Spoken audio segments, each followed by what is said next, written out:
Nous allons lire Deutéronome chapitre 7. Après, nous allons lire Daniel aussi. Et nous allons continuer dans la prière. Parce que l'Esprit vraiment nous met à cœur vraiment de prier beaucoup. Aujourd'hui, on va prier. La prière, c'est la seule arme que nous avons pour lutter contre l'adversaire, pour lutter contre l'ennemi, pour chasser toute lourdeur dans notre corps et même dans l'église. Et croyez-moi, il y a de la lourdeur dans l'église et il y a de la lourdeur aussi en nous. Mais par l'esprit de la prière aujourd'hui, nous allons tout chasser au nom de Jésus-Christ. Donc nous allons lire dans Deutéronome chapitre 7. Deutéronome chapitre 7. Vous allez dire que ça n'a rien à voir avec la prière, mais croyez-moi, ça avec la prière. C'est dommage que mon épouse n'est pas allée avec les enfants. Sinon, elle vous dira que j'ai beaucoup prié avec ces versets. Et je remercie le Seigneur parce que je vois toujours des résultats dans ma vie. Peut-être pas tout de suite, mais dans les années qui suivent, je vois toujours des résultats. Merci Seigneur. Deutéronome chapitre 7. On va lire du verset 1 jusqu'au verset 6. L'Éternel disait à son peuple que nous sommes. À l'époque, il disait à son peuple ceci. Lorsque l'Éternel, ton Dieu, t'aura fait entrer dans le pays dont tu vas prendre possession, et qui chassera devant toi beaucoup de nations, les Hétiens, les Gigarciens, les Amoréens, les Cananéens, les Phérésiens, les Éviens et les Jébusiens, 7 nations plus nombreuses et plus puissantes que toi, lorsque ton Dieu te les aura livrés et que tu les auras battus, tu les dévoueras par interdit, tu ne traiteras point d'alliance avec elles et tu ne leur feras point grâce. Tu ne contracteras point de mariage avec ces peuples, tu ne donneras point tes filles à leurs fils et tu ne prendras point leurs filles pour tes fils. Car ils détourneront de moi tes fils qui serviraient d'autres dieux et la colère de l'Éternel s'enflammerait contre vous. Ils te détruiraient promptement. Voici au contraire comment vous agirez à leur égard. Écoutez bien. Voici au contraire comment vous agirez à leur égard. Vous renverserez leurs autels, vous briserez leurs statues, vous abattrez leurs idoles et vous brûlerez au feu leurs images taillées. Car tu es un peuple saint pour l'Éternel ton Dieu. L'Éternel ton Dieu t'a choisi pour que tu sois un peuple qui lui appartienne entre les peuples qui sont sur la face de la terre. Je relis encore le verset 5 et le verset 6. Voici au contraire comment vous agirez à leur égard. Vous renverserez leurs autels, vous briserez leurs statues, vous abattrez leurs idoles et vous brûlerez au feu leurs images taillées, car tu es un peuple saint pour l'Éternel ton Dieu. L'Éternel ton Dieu t'a choisi pour que tu sois un peuple qui lui appartienne entre tous les peuples qui sont sur la face de la terre. Mes frères, le Seigneur notre Dieu nous a choisis pour que nous soyons un peuple saint sur toute la face de la terre, qu'on soit en France, qu'on soit en Afrique, qu'on soit un peu partout, peu importe notre position géographique, nous appartenons à Dieu et nous sommes un peuple saint. Mais nous avons un devoir. C'est-à-dire notre rôle principal, c'est de chasser tous les dieux étrangers qui sont autour de nous. Bon, pas dans la colère, en allant dans leur temple, en brisant leurs statues. Mais nous savons ce que nous allons faire. Nous allons utiliser l'âme de la prière. Parce que la prière est une âme qui est puissante. Nous allons rendre incapables ces dieux-là. Parce que d'ailleurs, ils sont incapables. C'est des dieux incapables. Donc tous ces dieux qui sont dans nos familles, tous ces dieux qui sont dans les fausses religions auxquelles les gens accourent aujourd'hui, il y a des multitudes de personnes qui sont là-bas aujourd'hui. Nous allons prier et nous allons faire confiance à notre Dieu que par notre prière, ces dieux-là vont s'agenouiller devant notre Dieu. Et tous les gens qui sont captifs de ces endroits-là, qui sont dans ces milieux-là, ils vont revenir vers le vrai Dieu, car le vrai Dieu les appelle. Et nous sommes ses représentants. Et ce n'est pas moi qui ai inventé l'histoire. C'est pour ça que je vous lis, il dit, voici comment vous agirez à leur égard. Il dit, vous renverserez leurs autels. Mais nous savons aujourd'hui que nous renversons avec l'esprit. Nous ne renversons pas avec la chair. Nous nous renversons avec l'esprit, avec la prière, parce que la prière a une grande efficacité. Vous savez vous-même, selon Actes chapitre 16, que lorsque l'apôtre Paul et Silas étaient en prison, ils chantaient simplement et ils priaient. Qu'est-ce qui s'est passé? La prison s'est ouverte. Ils ne sont pas partis avec des machettes, avec des fusils. Non, ils ont simplement loué le Seigneur et ils ont prié. Nous allons faire la même chose aujourd'hui pour renverser encore tous les dieux qui sont dans nos familles, les dieux étrangers, les religions qui sont là dans l'église. Quand je parle de l'église, je parle de l'église en général. tout ce qui est dans l'église, tous ces dieux qui sont là, tous ces faux dieux qui sont là, tous ces faux pasteurs, nous allons prier, renverser leurs autels afin que Dieu se manifeste puissamment dans notre vie. Et pour que vous puissiez comprendre ce que je dis, que la prière a une grande efficacité, nous allons voir Daniel. Daniel nous a donné une preuve de la prière. Moi, j'aime ces passages. Des fois, quand je prie, je rappelle ça au Seigneur. Daniel, si je ne me trompe pas, Daniel chapitre 2, vous savez que le roi avait fait un rêve et que personne n'arrivait déjà personne n'arrivait à expliquer le rêve du roi. Mais Daniel, lorsqu'il est arrivé, on ne lui avait même pas dit le rêve. Mais lui, il est parti prier et Dieu lui a révélé non seulement le rêve, il lui a révélé aussi quoi? L'explication du rêve. Donc nous comprenons par là que la prière a une grande efficacité. Quand nous disons que nous prions, ayons confiance. Mes frères, je peux vous assurer, quand on prie, ayez confiance en Dieu. N'ayez aucun doute dans la tête que ce qui sort dans votre bouche là, que ça ne va pas. Même si ça prend des années, mes frères, je vous dis que cela s'accomplit toujours. Donc croyons, nous allons prier maintenant. Pour toutes les choses qui vont nous venir dans la tête, nous allons briser, comme j'ai dit, nous allons briser la puissance de tous ces faux dieux là. Parce qu'ils ont aussi une puissance, mais ils n'ont pas la toute-puissance. Il n'y a que notre Dieu qui a la toute-puissance. Donc la toute-puissance de notre Dieu va briser leur force. Parce que c'est leur puissance là qui agit dans les gens de nos familles, qui font n'importe quoi, qui agit dans l'église, où on voit les gens qui font n'importe quoi dans les églises. On va briser cette puissance là, par la prière. Et on va lire Daniel pour se mettre dans cet esprit-là, pour que cet esprit-là nous anime quand nous allons prier. C'est pour ça que je vous lis ces passages-là. Quand on va prier, qu'on soit... Vous savez, les joueurs, nous voyons aujourd'hui les joueurs qui sont en train de jouer l'héros. Ils s'entraînent pour que le jour J, quand ils seront sur le terrain, que rien ne les empêche de pouvoir marquer des buts. Donc, pour que nous aussi, nous soyons en forme de pouvoir parler à Dieu, il faut que nous puissions comprendre comment Dieu agit. C'est pour ça que je vous rappelle ces versets. Je sais que c'est des choses que vous connaissez déjà. Je vous rappelle cela comme ça quand vous allez prier. Même si vous priez sans crier, que vous soyez sûr de ce qui sort de votre bouche. Parce que vous ne savez pas, les paroles qui sortent de notre bouche, nous pouvons détruire et nous pouvons aussi comment bâtir. Je ne sais pas si vous savez ça. Par la parole qui sort de notre bouche, nous pouvons détruire. Et nous pouvons aussi construire. Quand je dis détruire, ce n'est pas détruire les gens, mais c'est détruire les œuvres ténébreuses de Satan. Parce que Satan agit, croyez-moi. Mais c'est nous qui allons détruire ces œuvres. Parce que la Bible a dit Jésus-Christ apparu pour que les œuvres de Satan soient détruites. Mais maintenant, Jésus-Christ est parti, il nous a délégué la puissance, il nous a délégué le pouvoir, il nous a délégué la force, la capacité de pouvoir faire ces choses. Mais c'est nous qui ne le faisons pas. Donc cet après-midi, nous allons faire ça, nous allons prier. Nous avons déjà prié, mais nous allons encore prier jusqu'à ce que même si nous perdons la voix, au moins qu'on sache qu'aujourd'hui, là, on a frappé à la porte du Seigneur. Amen. Donc nous allons lire Daniel chapitre 2. Dans Daniel chapitre 2, je ne vais pas lire le début de l'histoire, vous le connaissez déjà, le début de l'histoire. Je vais prendre juste à partir du verset 8.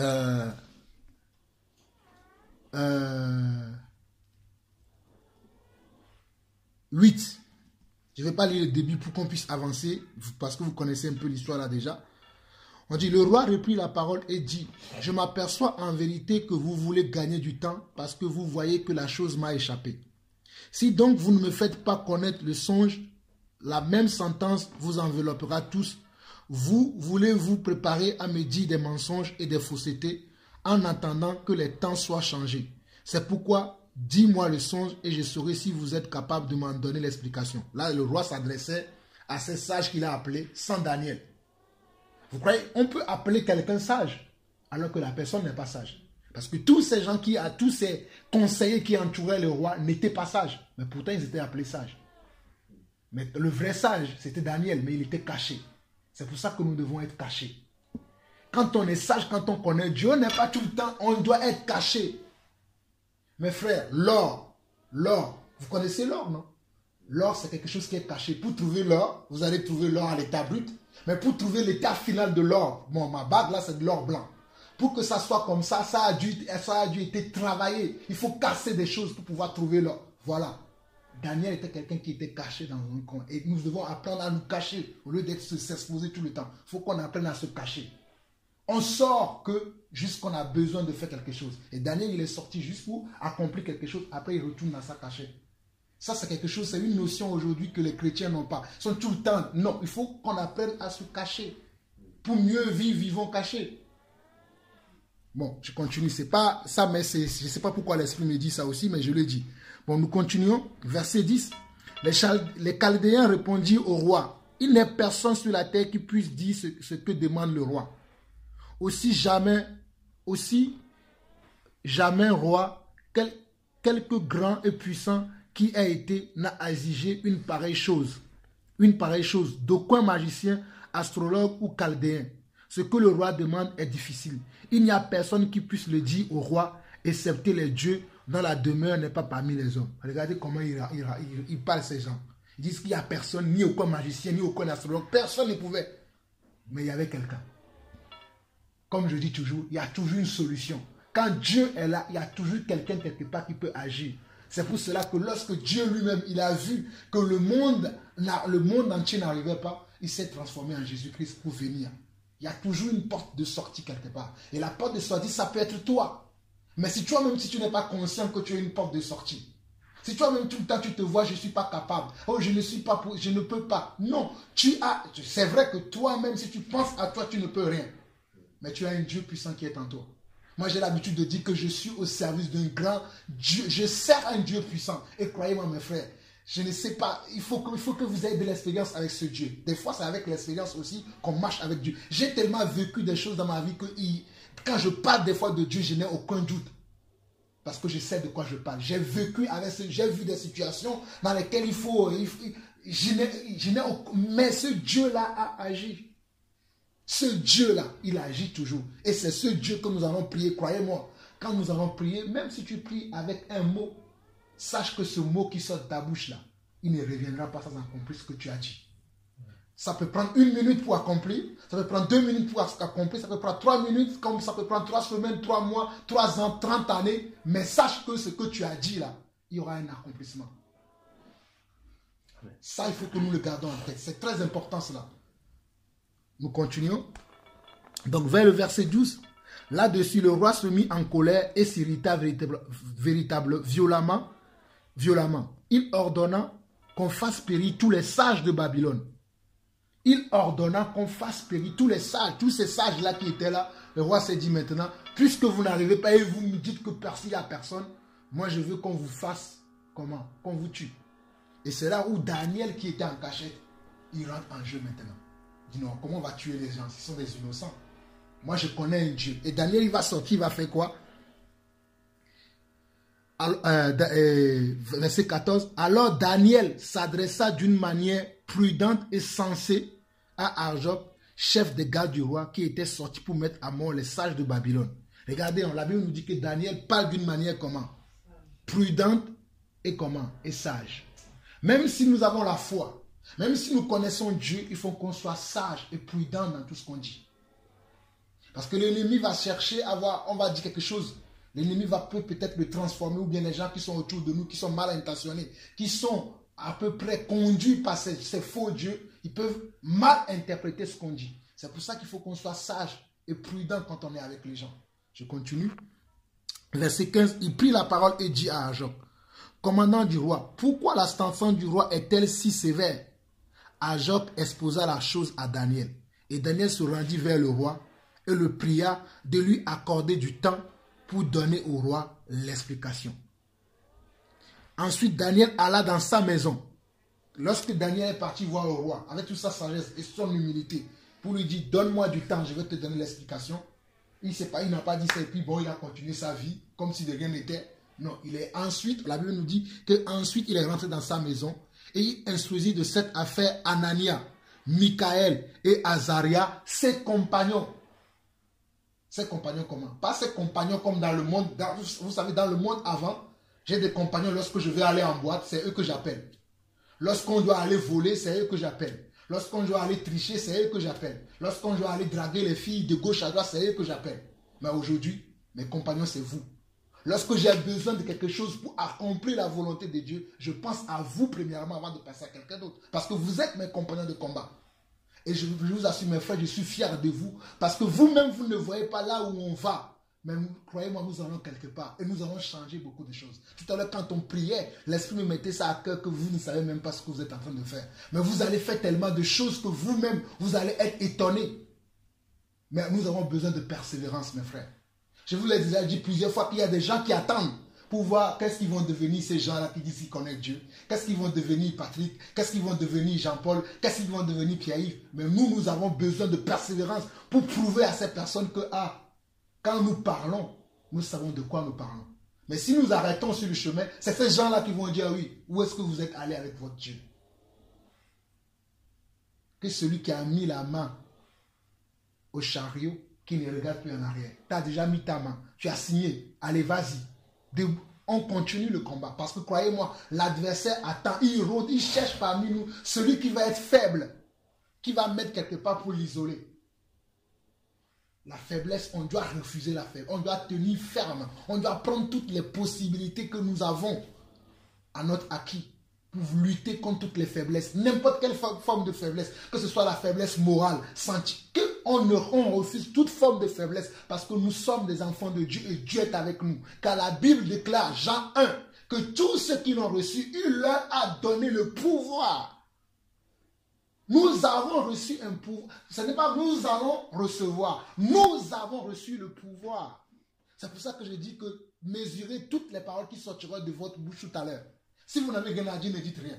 Mais lorsque vous allez être inspiré pour parler, parlez à Dieu, dites ce que vous voulez. Si vous voulez renverser les choses dans les camps adverses, vous renversez des choses. Et je vous assure, croyez-moi, ça fait des années que j'ai fait ça. Des fois, je me lève, je ne prie pas pour moi, je prie pour ma famille. Je dis, je renverse tous les autels, des sacrifices qui se font dans ma famille chaque année, dans les coins et recoins de chaque village de mon pays. Je les renverse maintenant, même en France, je le fais. Je dis, je renverse tous les autels, des loges maçonniques, des loges rosicruciennes, je renverse les autels, les sacrifices tout le temps, basé sur le verset que nous avons lu comment dans Deutéronome 7. Parce que Dieu cherche quelqu'un qui prie. Comme Patrick l'a dit tout à l'heure, lorsqu'il priait, il intercédait, il a dit, Dieu cherche quelqu'un qui se lève et qui apporte le message. Et lorsque Dieu entend que, il y a quelqu'un qui se lève, lui il agit. Ce n'est pas toi qui vas agir, mais c'est Dieu qui va agir. Mais il a besoin que tu lui dis, Seigneur, je veux ça. Et Dieu a besoin de chacun d'entre nous. Et lorsque Daniel rentre dans sa maison, il a cherché ses compagnons de combat, qui ne sont pas des compagnons pour aller draguer des filles, pour aller faire n'importe quoi, mais des compagnons de prière, des compagnons de foi. Que Dieu bénisse ces gens. Ces histoires sont dans la Bible, ce n'est pas pour nous, pour qu'on le lise, non. Ces histoires sont là pour nous servir d'exemple. Nous devons être des compagnons de combat, comme ces gens-là. Les engager à implorer la miséricorde du Dieu des cieux, afin qu'on ne fasse pas périr Daniel et ses compagnons avec le reste des sages de Babylone. Qu'est-ce que Daniel vient de faire là? Lorsqu'il a trouvé ses compagnons de prière, ses compagnons de combat, il les engageait à être avec lui dans le même combat pour que ces sages-là qui devaient périr, qu'ils ne périssent pas. Et c'est là où ils ont commencé à prier tous les quatre. Ils ont commencé à prier, à demander à Dieu. Dieu, révèle-nous quelle est la situation du roi. Et croyez-moi mes frères, Dieu peut encore révéler beaucoup de choses. Dieu peut nous révéler même l'état du cœur de François Hollande. Dieu peut nous révéler l'état du cœur de l'Union européenne. Parce que tous ces genres de choses qui sont autour de nous, Dieu peut nous révéler l'état du cœur des institutions qui sont autour de nous, des fausses religions. Dieu peut nous révéler ces choses. Mais est-ce que nous serons prêts pour pouvoir combattre? Parce que des fois, Dieu révèle des choses à des gens, les gens ils ont peur. Alors si je vais maintenant parler, ils vont me tuer. Mais Daniel n'a pas eu peur quand Dieu l'a révélé l'état de ce qui devait arriver au roi. Et ce qui devait arriver au roi, ce n'était pas quelque chose de bien. Mais Daniel n'a pas eu peur. Il est parti lui dire au roi. Mais nous, la plupart des temps, quand Dieu nous révèle des choses, on n'a pas envie de Dieu, on a peur. Croyez-moi, j'ai vaincu la peur. Quand Dieu me parle maintenant, j'aime crier parce que je sais que ce que Dieu m'a dit, il va le faire. Et soyons prêts lorsque Dieu, parce que Dieu va commencer à nous parler. Parce que quand on commence à servir Dieu, on se consacre davantage, on se réserve, on se préserve pour Dieu. Dieu apprécie ça. Et Dieu va te commencer à révéler peut-être des petites choses dès le début. Si tu tiens toujours fidèle, il va commencer à te révéler des grandes choses. Lorsqu'on parle des gens dans la Bible comme ça, on nous parle de Paul, on nous parle de Pierre. Ce ne sont pas des personnes qui ont commencé à recevoir des grandes révélations.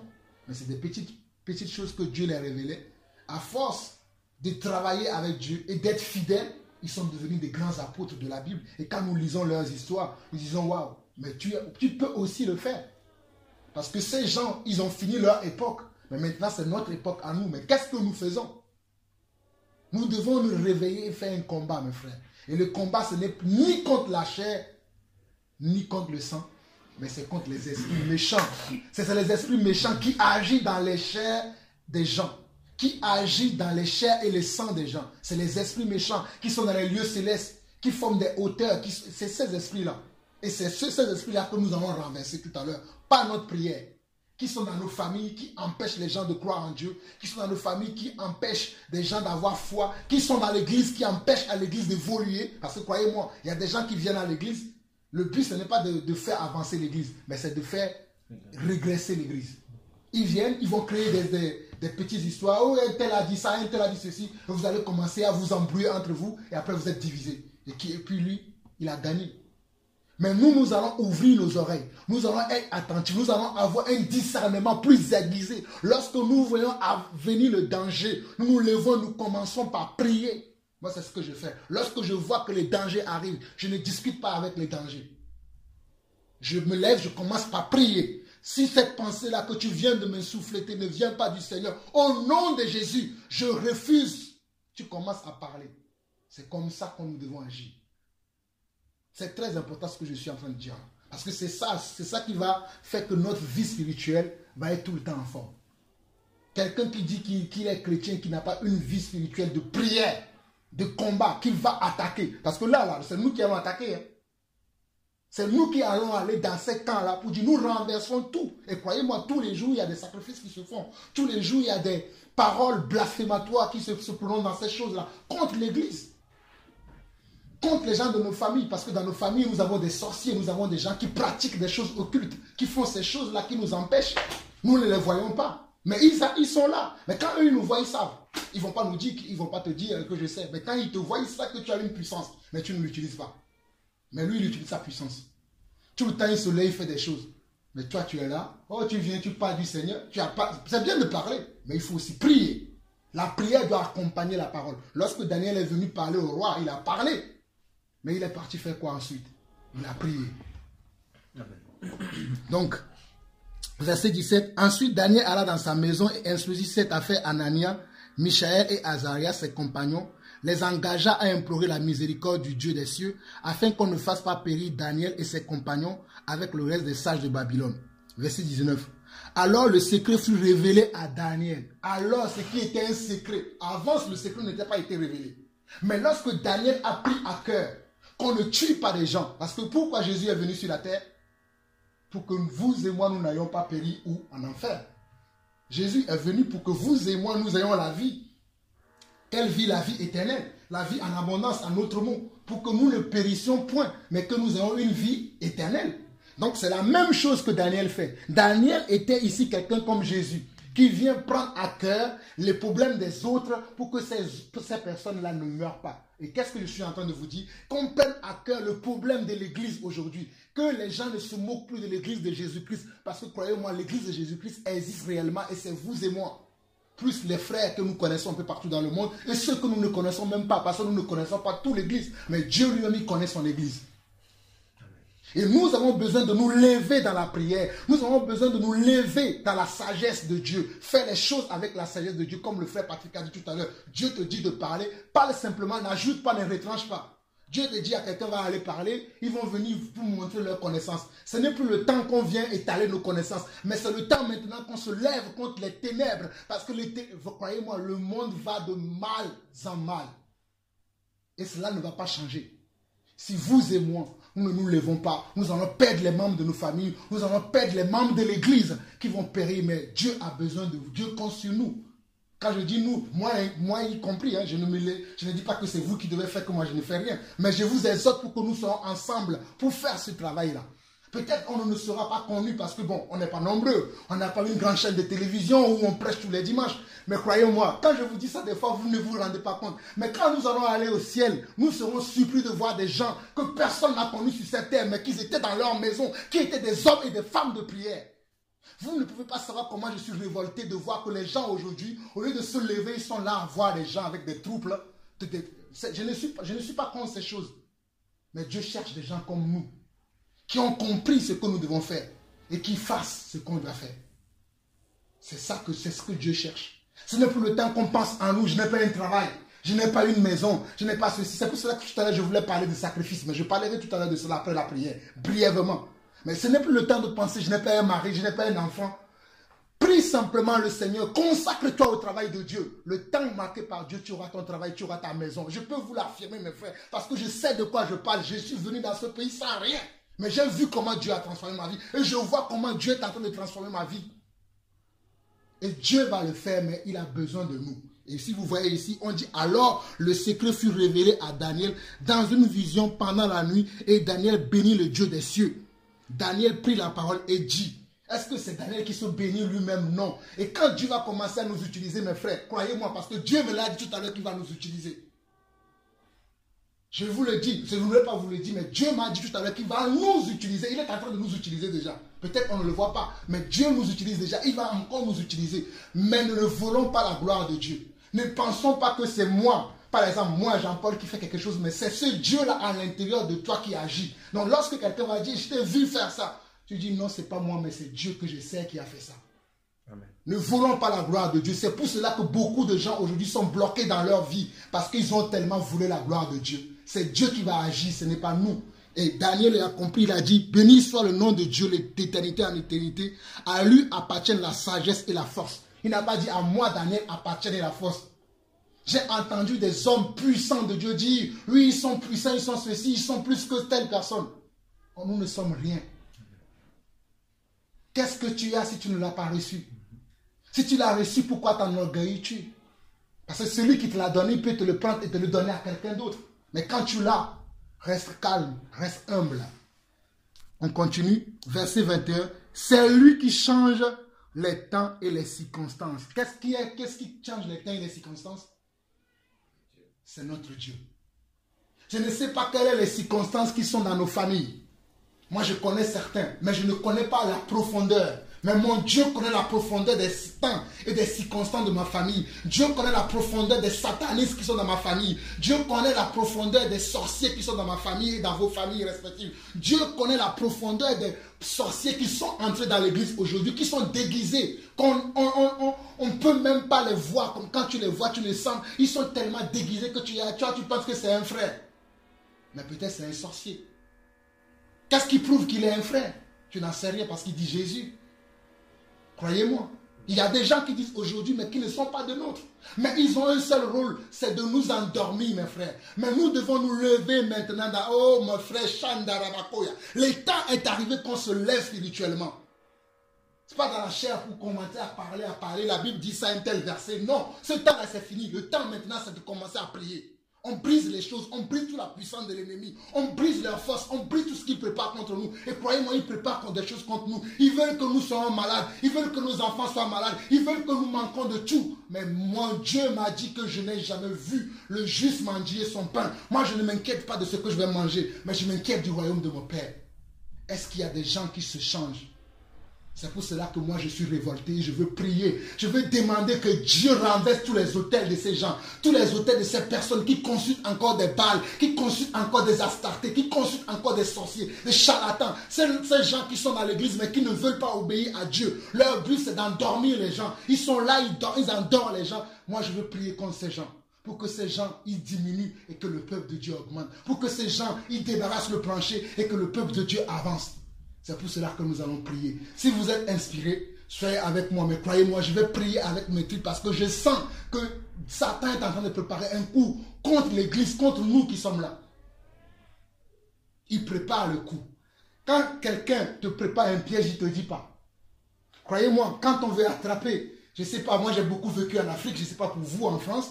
Moi, quand j'étais en Afrique, lorsqu'on veut attraper un oiseau, on préparait un piège. Alors, comment est-ce qu'on fait quand on prépare le piège, qu'est-ce qu'on fait? Par exemple, si je vais attraper un pigeon, je vais m'écraser des maïs. Et lorsque je vais m'écraser des maïs, je vais prendre peut-être 3 petites gouttes ou 4 petites gouttes que je vais distribuer, que je vais cacher, que je vais mettre un peu partout. Et je vais mettre le cinquième qui va attraper le pigeon, je vais le mettre au bout de la cinquième maïs qui va picorer. Le pigeon, il arrive, il prend le premier, il est content, il prend le deuxième, il est content, il prend le troisième, il est content, il va prendre le quatrième. Lorsqu'il va prendre le quatrième, là, paf, le piège se déclenche et il attrape. Et c'est la même chose que Satan fait avec nous. Tu commets le premier péché, tu ne sens rien. Oh, c'est rien, j'ai fait un péché, je ne sens rien. Le deuxième, tu ne sens rien. Le troisième, tu ne sens rien. Le quatrième, c'est là où tu perds ta vie. C'est pour cela que nous devons tenir ferme contre le péché. Mais bref, je ne vais pas trop parler, on va prier. Je sens que mon esprit a besoin de prier. Oh, alléluia. Levons-nous, prions vraiment dans l'esprit, comme je l'ai dit, que chacun prie selon les mots, les phrases que le Seigneur mettra dans son cœur. Et le but, c'est que nous allons aller dans les camps adverses. Nous allons aller dans toutes les profondeurs des ténèbres. Et nous allons renverser tout ce qui se prépare contre l'Église, contre nous-mêmes, contre nos familles, contre nos enfants, contre nos amis, contre nos frères. Tout ce qui se prépare, tout ce que l'ennemi prépare contre l'Église de Dieu, nous allons prier contre ça. Nous allons renverser toutes ces choses par la prière aujourd'hui dans le nom de Jésus. Alléluia. Commençons maintenant par prier au nom de Jésus-Christ. Amen.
Mashiach, Yeshua Mashiach, Maranatha,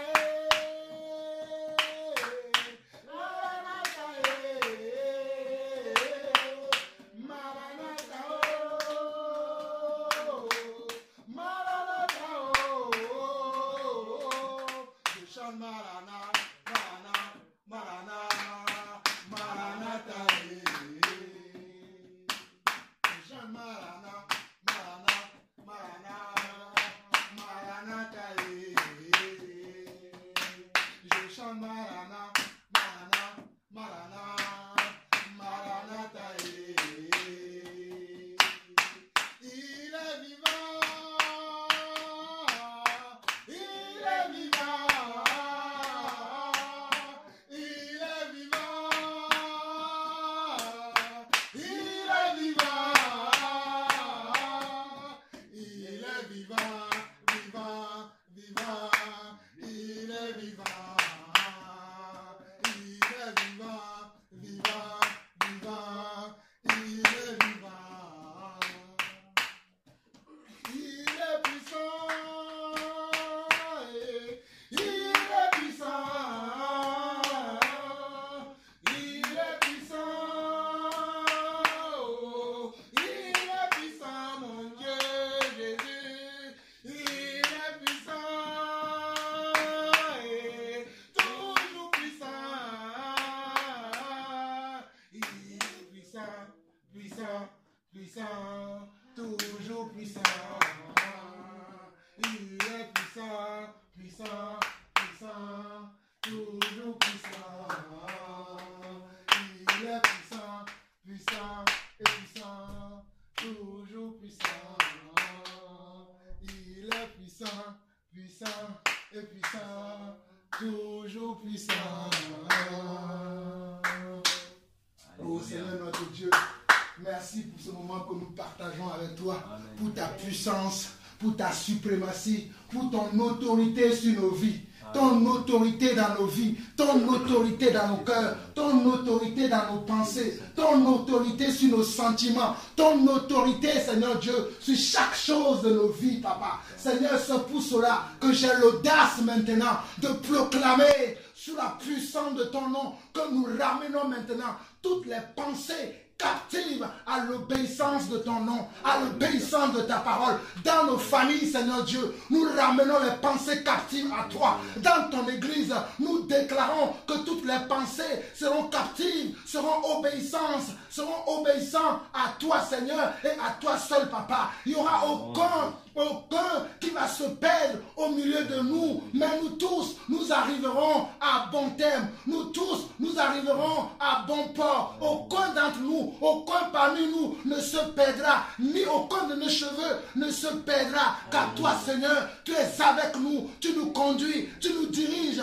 Merci, Seigneur, parce que c'est toi notre boussole, c'est toi notre boussole, c'est toi le bon berger, c'est toi le bon berger, c'est toi l'Éternel, le bon berger, le guide puissant. Nous t'implorons maintenant, nous te levons, Yahweh. Alléluia. Merci, Seigneur. Oh, Seigneur, tu es digne de louange et d'adoration, Seigneur. Reçois nos louanges et nos adorations, Seigneur, comme un parfum de bonne odeur, Seigneur. Seigneur, comment ne pas t'écouter, nous exclamer, Seigneur, l'esprit que tu nous as donné. Comment ne pas te remercier, Seigneur. Seigneur, nous te louons et nous t'adorons, Seigneur, car tu es le vrai Dieu et le seul Dieu sur cette terre. C'est toi qui as créé le ciel et la terre, Seigneur. La dernière fois, Janice me demandait, on parlait de la préhistoire, des premiers hommes, Seigneur. Et cet enfant était fâché. Elle était fâchée car elle disait que la maîtresse avait menti, qu'elle ne connaissait pas la vérité. Et que ce n'est pas un homme de la préhistoire, le premier homme. Le premier homme sur cette terre a été Adam, Seigneur. Et c'est toi, Seigneur, qui lui as insufflé le souffle de vie, Seigneur. Et Seigneur, je te remercie, Seigneur, d'avoir mis Adam, Seigneur, dans cette terre. Pour pouvoir que nous, Seigneur, Sandra aujourd'hui, Seigneur. Sandra, Seigneur, Patrick, Seigneur. Jean-Paul, Nadine et tous les enfants et Pierre et nous puissions être vivants par un seul homme, Seigneur. Et tu as ramené un autre Adam, Jésus-Christ, pour qu'il puisse mourir à la croix pour nous, Seigneur. Et Seigneur, nous te remercions, Seigneur, d'avoir été racheté à un grand prix, Seigneur. Et là, nous voyons encore ta grâce, Seigneur. Je te remercie, Seigneur, car toi, tu es bon, Seigneur. Comment ne pas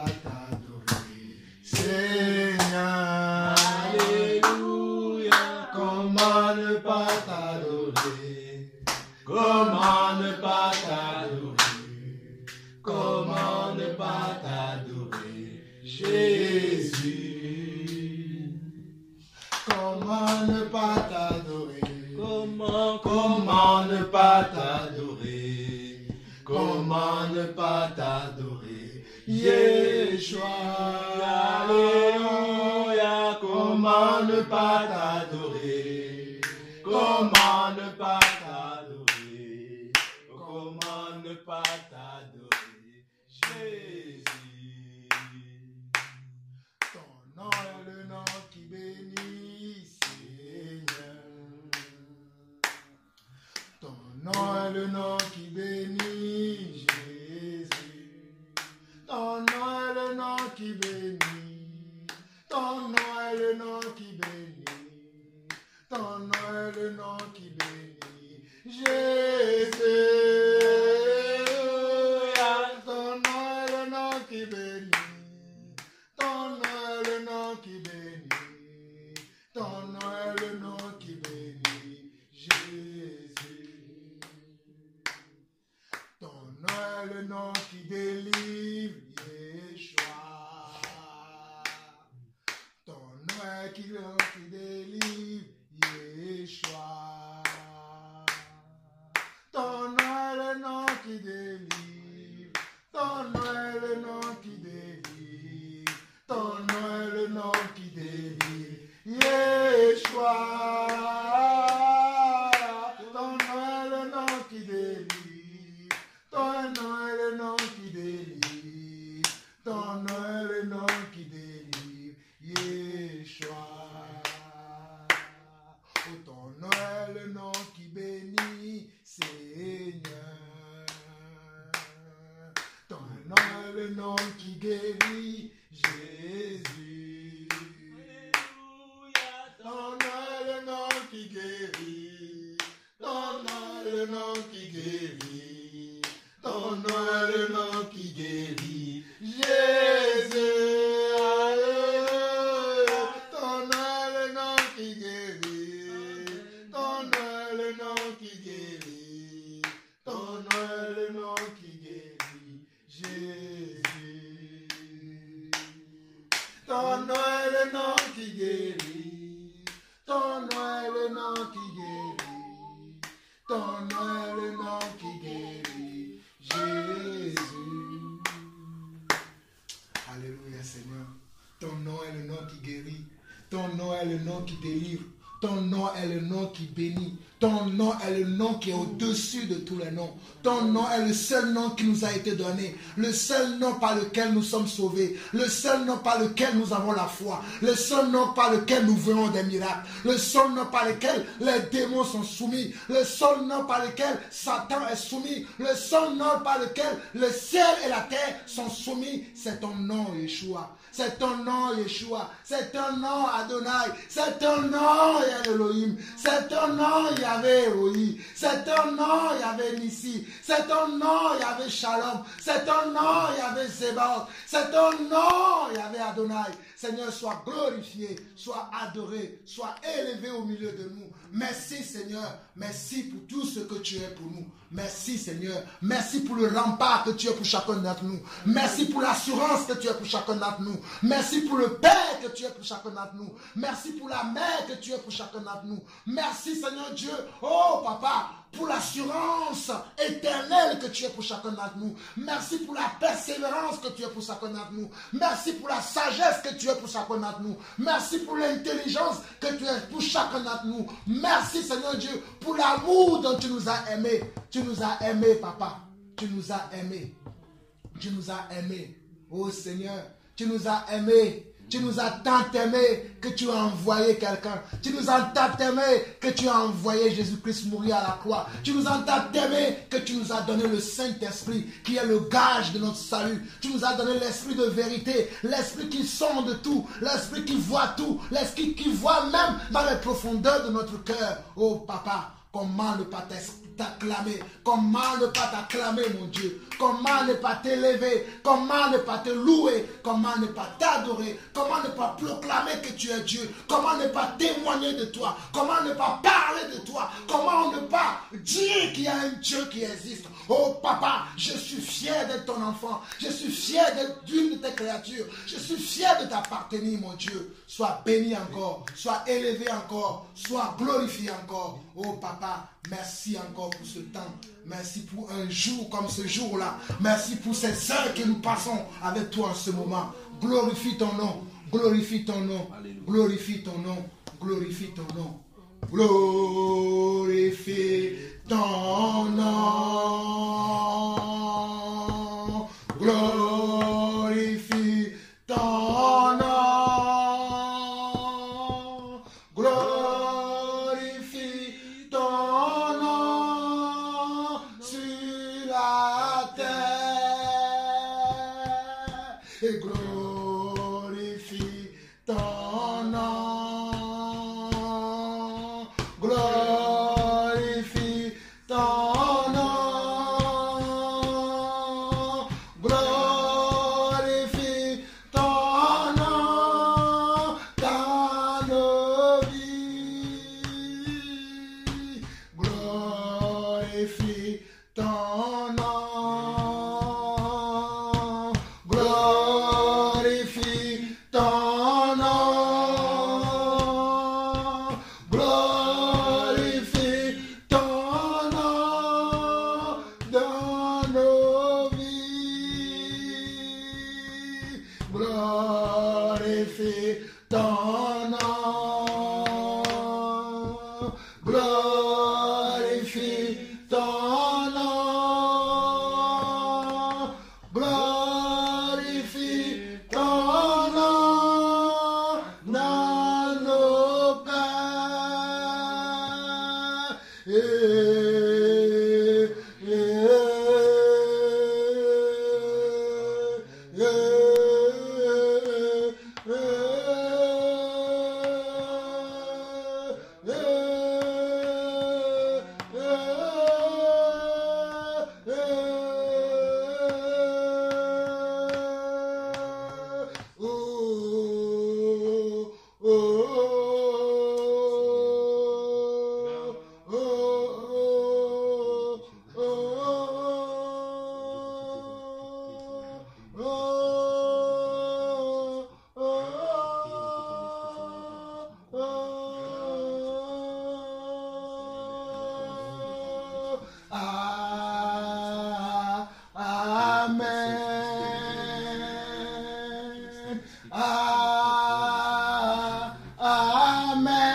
soit-il, ainsi soit-il,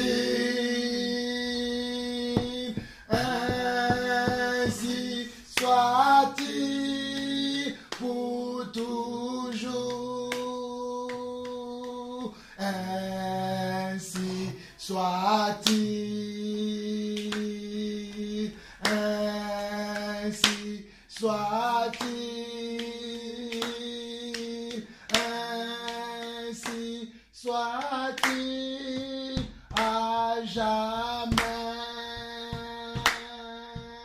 Oh, oh, Hosanna. Oh, Hosanna. Hosanna. Oh, Hosanna.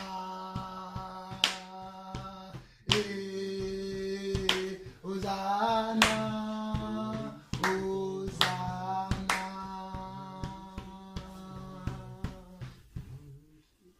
Alléluia. Merci Seigneur. Merci Seigneur. Nous allons finir avec quelques passages. Il n'y a pas grand-chose à dire. C'est comme ça que le Seigneur a voulu qu'il en soit ainsi aujourd'hui. On bénit le Seigneur de nous avoir conduits dans l'intercession. On a beaucoup intercédé aujourd'hui. Que le Seigneur soit béni. Mais nous allons finir avec ce que j'avais dit au début. Je parlais de sacrifice. Bon, je ne veux pas rentrer trop dans les détails, mais nous donner quelques idées que nous devons avoir en tant que disciples, que nous devons comprendre, que nous devons vivre une vie d'adoration, de sacrifice, d'amour. Quand on aime le Seigneur, on se sacrifie. Le Seigneur, quand il nous a aimés, il s'est sacrifié pour nous. Maintenant, c'est à notre tour de nous sacrifier pour le Seigneur. Tu ne peux pas dire que tu aimes Dieu et ne pas aimer le sacrifice.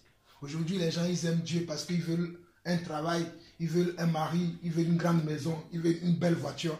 Mais ça, ce n'est pas Dieu. Quand tu aimes Dieu, tu n'attends pas forcément de recevoir quelque chose de Dieu. Tu lui montres ton amour, tu lui montres ton cœur, tu lui montres ta dévotion de tous les jours. Mais aujourd'hui, quand je vois les chrétiens d'aujourd'hui, ils sont tout le temps là à demander, Seigneur, donne-moi mon travail. Seigneur, donne-moi mon mari. Seigneur, donne-moi ma maison. Seigneur, donne-moi tant. Le Seigneur sait que tu as besoin de ces choses. La Bible nous dit dans Matthieu chapitre 6 que ceux qui cherchent ces choses, ce sont les païens. Nous ne cherchons pas les choses de la terre. Dieu sait que nous en avons besoin et il nous le donnera. Je ne suis pas en train de dire que demain, quand tu rentres à ton travail, tu donnes ton licenciement, tu dis, bon, Dieu sait que j'en avais besoin. Ça, c'est la manque de sagesse. Mais je veux te faire comprendre que tu n'as pas besoin de dépendre de ton travail, mais tu dépends de ton Dieu. Le travail, c'est juste un béquille pour toi, mais tu ne dépends pas de ça. Attends de Dieu que Dieu fasse de toi ce qu'il a prévu faire. Donc, c'est pour cela que nous allons lire Genèse chapitre 4. Il y a mon frère Abel qui m'a donné beaucoup de comment je vais dire, qui m'a donné une leçon que j'ai appris à travers lui. Abel, vous savez que Abel, nous sommes tous descendants d'Abel. Hein?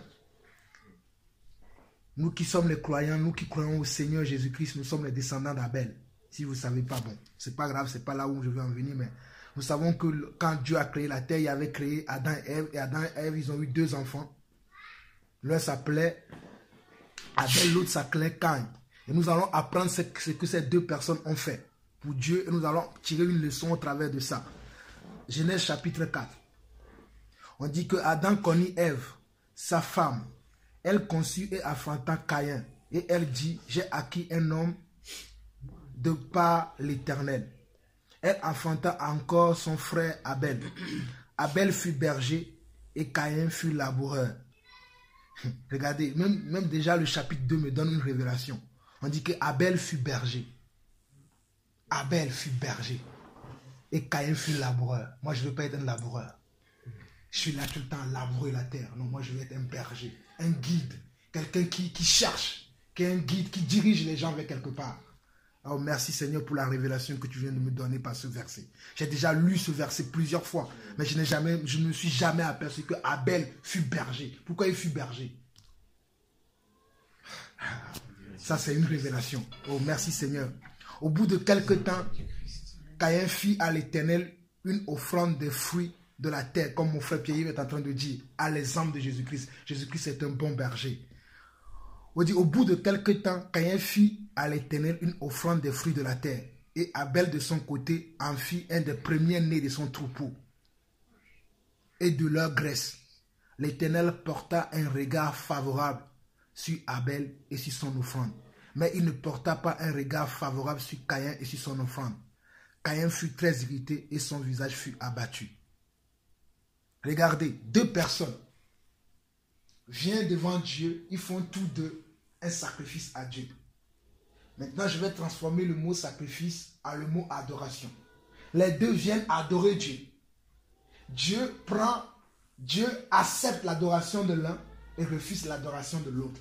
Pourquoi? Parce que ce mot sacrifice, on peut essayer de le voir sous plusieurs angles.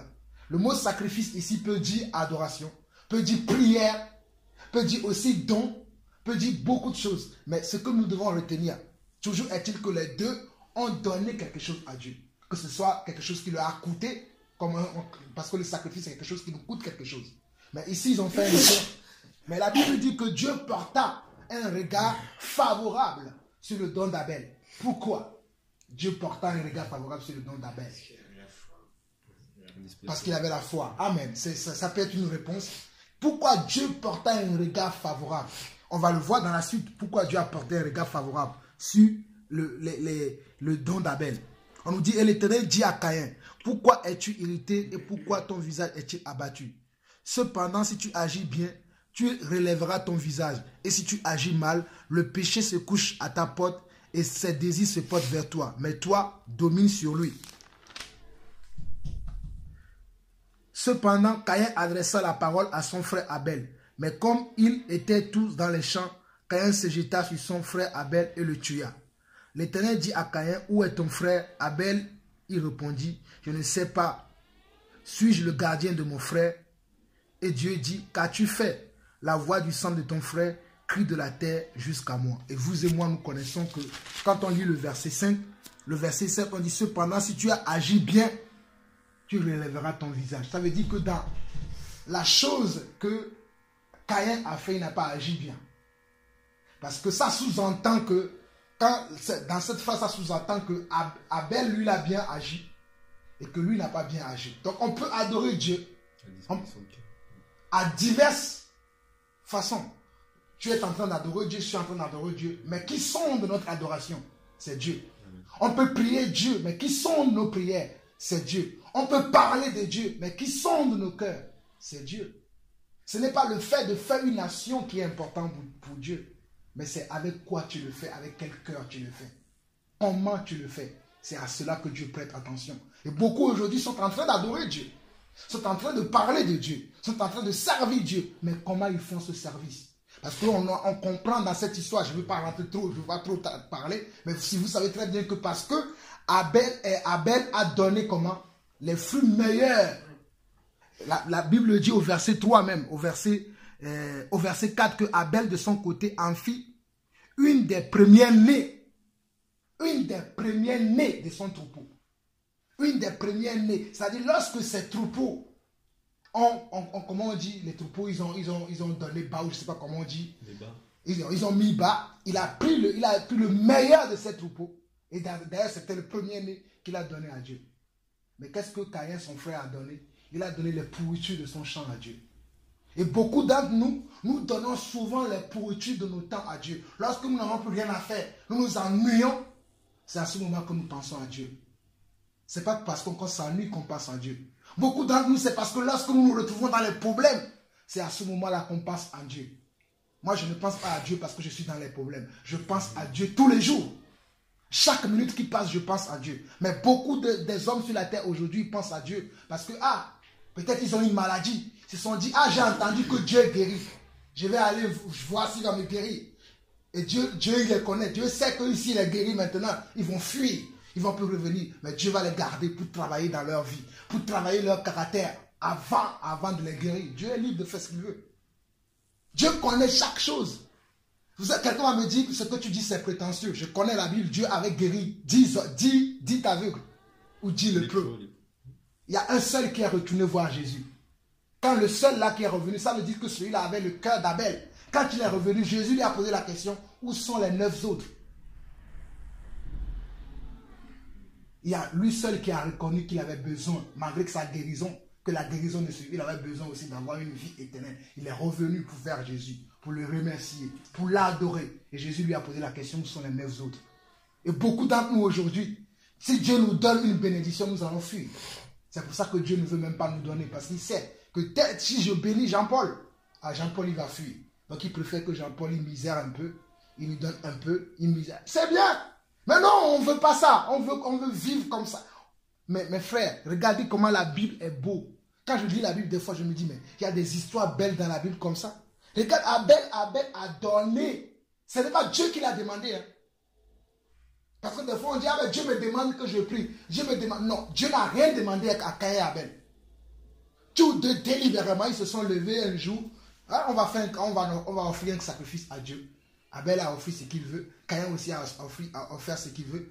Mais après, Dieu a porté un regard favorable. Parce que Dieu avait vu la disposition du cœur dans lequel Abel a fait son cadeau, a fait son don, a fait son sacrifice. Et aujourd'hui, nous aussi, nous devons avoir dans la tête, nous devons avoir dans notre pensée la même pensée qu'avait notre frère Abel. De dire donner le meilleur de nous-mêmes. On ne doit pas donner nos restes à Dieu. Quand je parle de cela, je ne parle pas de l'argent. Parce que je sais que beaucoup de pasteurs astucieux aujourd'hui utilisent ces versets pour parler de l'argent. Mes frères, je ne suis pas en train de parler de l'argent. Loin de là, je suis en train de parler de notre adoration. Comment nous adorons le Seigneur aujourd'hui. C'est de ça que je parle, parce qu'il est question d'adoration ici. Il n'est pas question d'argent. Il est question de comment tu adores ton Dieu, comment tu respectes ton Dieu, comment tu obéis à ton Dieu. Et si vous voulez voir des miracles dans votre vie, tout cela dépend de votre niveau d'adoration. Comment adorons-nous Dieu aujourd'hui? Je parle pour moi, hein. Ne pensez pas que je parle pour moi-même. Comment est-ce que nous adorons Dieu aujourd'hui? Nous adorons Dieu avec nos restes ou nous adorons Dieu avec les meilleurs de nous-mêmes? On fait tout ce qu'on veut et lorsqu'on est coincé, c'est là qu'on pense à Dieu. On agit n'importe comment. Lorsque là, on n'a plus d'échappatoire, on se dit, ah, peut-être si je vais voir Dieu, il va m'aider. Non, Dieu n'est pas une roue secours. Pour beaucoup d'entre nous, Dieu est pour eux une roue secours. Ça veut dire qu'ils sont en crevaison, ils ont une panne qui pense à Dieu. Mais moi, je n'attends pas d'avoir une panne pour penser à Dieu. Je pense à Dieu tous les jours. Je ne suis pas encore parfait en cela. Et des fois même, je me donne moi-même de pression pour penser plus à Dieu. Ça, c'est pour moi. Peut-être pour vous, c'est pas pareil. Mais moi, c'est comme ça que je veux vivre ma foi. Parce que quand je lis ma Bible, quand je vois les hommes que Dieu a utilisés dans la Bible, ce sont des gens qui, toute leur journée, ne pensaient qu'à Dieu. Ils ne pensaient pas à autre chose. Je sais que pour certains qui vont écouter ces messages, ils vont dire, mais cet homme, il est fou. Comment tu vis ta vie, tu penses qu'à Dieu? Alors qu'aujourd'hui, tu as un travail, tu as des familles, tu as des enfants. Mais moi, je pense tout le temps à mon Dieu. Parce que c'est ça, donner à Dieu. Il a donné son meilleur. Il n'a pas donné son reste. Il a donné son meilleur à Dieu. Et dans la Bible, quand tu vois David, il donnait toujours son meilleur. Allez voir les sacrifices. David tuait des milliers d'animaux pour Dieu.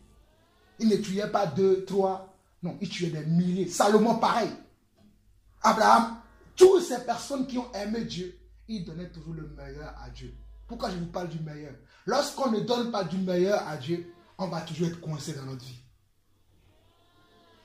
Lorsque nous ne donnons pas, parce que qu'est-ce qui a fait que Caïn était coincé? Parce qu'il n'a pas donné son meilleur à Dieu.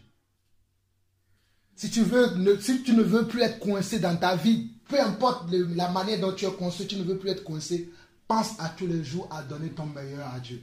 Et quand je dis ton meilleur, je précise bien, je ne parle pas de don de l'argent. Je parle de ton moment de consécration. Qu'est-ce que tu consacres à Dieu? Combien de temps consacres-tu à Dieu? Ce n'est pas dans la multitude de consacrer. Il y a des gens qui disent, ah, je vais me consacrer à Dieu. Ils sont là à lire la Bible du matin au soir. Ce n'est pas ça. Ce n'est pas ça la consécration. La consécration, quelle est l'attitude de ton état de cœur lorsque tu viens à Dieu? Est-ce que tu ouvres vraiment ton cœur devant Dieu pour dire, Seigneur, je me rends compte que je dis que je suis un homme de foi, mais je n'ai pas de foi. Donne-moi la foi. Je me rends compte que, Seigneur, je dis que je ne suis pas un menteur, mais je mens tout le temps.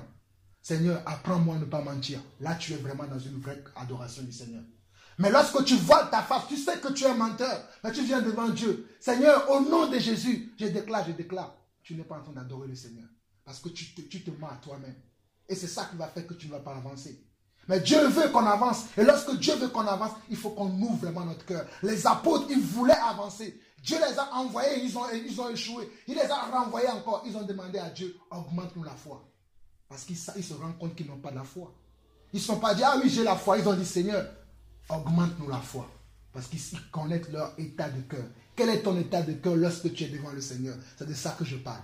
Qu'est-ce que nous donnons à Dieu? Est-ce que nous donnons le meilleur de nous-mêmes à Dieu? Ou bien nous donnons les restes pour avoir un genre de service chrétien? J'ai fait ma part. J'ai prié aujourd'hui. C'est bon. C'est bien de prier. C'est bien de lire la Bible. Mais quand tu pries, quand tu lis la Bible, est-ce que tu le fais avec un cœur pour dire, ah, aujourd'hui je vais méditer pour que Dieu me parle? Pour que Dieu me dise quelque chose, parce que j'ai besoin d'entendre sa voix. Ou bien je veux lire, parce que bon, quand je vais lire, je vais connaître 2 versets. Et bon, lorsque je vais être avec les frères, je vais citer 2 versets. Tu n'as pas compris. Et beaucoup sont actuellement dans ça. La connaissance charnelle. Je connais, je sais. Mais ils n'ont aucune révélation, aucune intimité avec leur Dieu. Je prie que nous ayons de l'intimité avec Dieu. Quand tu as de l'intimité avec Dieu, les gens vont parler, toi tu sais, tu es là, tu dors tranquille. Lorsque Jésus était dans la barque, il avait une intimité avec Dieu. Mais les apôtres, ils n'avaient pas encore appris à avoir l'intimité avec Dieu. Ils s'agitaient. Mais la Bible dit que Jésus dormait, il ronflait même. Il s'agitait tellement que quand Jésus s'est réveillé, il leur a dit, de quoi avez-vous peur? Il a parlé à la nature a obéi tout de suite parce qu'il avait une intimité avec son Dieu. Quand tu as une intimité avec ton Dieu, lorsque les gens s'agissent, tu es dans le calme. Parce que tu sais que quand tu vas parler, il y aura des résultats. Parce que tu as une intimité avec ton Dieu. C'est ça que Dieu recherche. Des gens qui ont de l'intimité avec lui. Allons-nous chercher à avoir de l'intimité avec Dieu. Nous allons continuer à être médiocres en donnant nos restes à Dieu. Nos temps, on fait tout ce qu'on veut. Après on vient, on fait, je vais essayer de prier un peu, 2 minutes, 3 minutes. Ou bien je lis 2 minutes. Ah, c'est bien. Ah, il y avait ça, ok. Et puis on est content. Moi, je veux que Dieu me parle.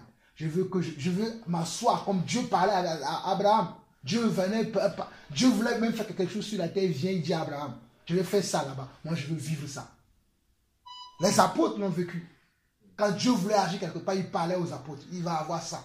Je veux être un prophète authentique de Dieu. Quand Dieu veut agir quelque part, il me dit, Jean-Paul, tu sais, je vais faire telle chose dans telle ville. Va parler à cette ville-là. Et que je vais me lever, je vais aller parler parce que c'est ça que moi je veux. Je ne vais pas être là pour dire, ah oui, pour parler parce que je connais la Bible. Parce que tout le monde peut parler de la Bible. Et la preuve, on le voit aujourd'hui. Chacun se lève, il parle de la Bible. Mais chaque personne ne parle de son intimité avec Dieu. Avoir une intimité avec ton Dieu, c'est ça, donner le meilleur. Abel a donné son meilleur à Dieu. Et la Bible dit que Dieu avait eu un regard favorable sur lui. Joseph était pareil. Joseph était quelqu'un. Si vous lisez l'histoire de Joseph, ses frères étaient là à faire n'importe quoi. Mais Joseph, lui, il était toujours à côté de son père, Jacob. Pour écouter ce que comment Jacob prie, comment Jacob parle avec son Dieu. Et ça l'a instruit. Joseph suivait son père à la lettre. Mais ses autres frères, Dan, tous les autres là, Ruben et tout, ils faisaient n'importe quoi. Mais Joseph, lui, ça lui a valu même quoi? La jalousie. Et croyez-moi, il y a encore de la jalousie chez les chrétiens. Ils sont jaloux de l'autre parce que l'autre, il voit qu'il a plus d'intimité avec le Seigneur. Il va dire des choses, on va dire non, c'est qui dit c'est pas vrai, il est orgueilleux. Pourtant, la personne n'est pas orgueilleuse. Mais c'est parce qu'on est jaloux de comment il parle de son Dieu. Et c'est ce que les frères de Joseph avaient contre Joseph. Joseph n'a rien fait, mais seulement il avait une intimité avec Dieu. Dieu lui révélait ce qui même va arriver plus tard. Joseph l'a dit, ses frères seraient énervés. Mais c'est ce qui s'est arrivé. Mais quand il avait dit ça, il dit, ah ben, dis donc, tu te prends pour qui toi? Tu prends que ton père, ta mère, et nous, tes autres frères, nous allons nous venir. Mais c'est ce qu'ils ont fait plus tard. Y a-t-il des Joseph potentiels parmi nous aujourd'hui? J'ai aimé quand ma soeur Sandra parlait du... Je bénis le Seigneur que parce que Dieu m'a enlevé de ma famille, c'est point but. Dieu avait enlevé Joseph de sa famille parce qu'il ne voulait pas qu'on le blesse. Il ne voulait pas qu'on le tue. Parce qu'ils avaient une haine contre Joseph tellement que si Dieu le laissait là-bas, ils allaient le tuer. C'est Dieu qui a tout organisé. Ils voulaient le tuer. Ils se sont dit non, on va le vendre. C'est Dieu qui a tout planifié. Parfois, Dieu planifie des choses pour nous, on veut s'en sortir. C'est pour ça, même quand je suis des fois dans des problèmes, je me dis peut-être Dieu est en train de préparer quelque chose. Moi, je le vois comme un problème. Pour Joseph, c'était un problème. Il était dans la maison de Potiphar. Même chez Potiphar, la femme de Potiphar était encore derrière lui. Qu'est-ce qui faisait ça? Satan. Bah oui, parce qu'il a un projet. Dieu a un projet sur sa vie. Lorsque Dieu a un projet sur ta vie, l'ennemi va essayer tout pour te couper depuis le bas âge, pour t'enlever. Mais tu dois tenir ferme. La fermeté, c'est la seule chose qui va faire que nous allons arriver à bon port, mes frères. Amen. Si nous disons que nous sommes l'église, apprenons à être fermes. Fermes sur la connaissance que nous avons de Dieu.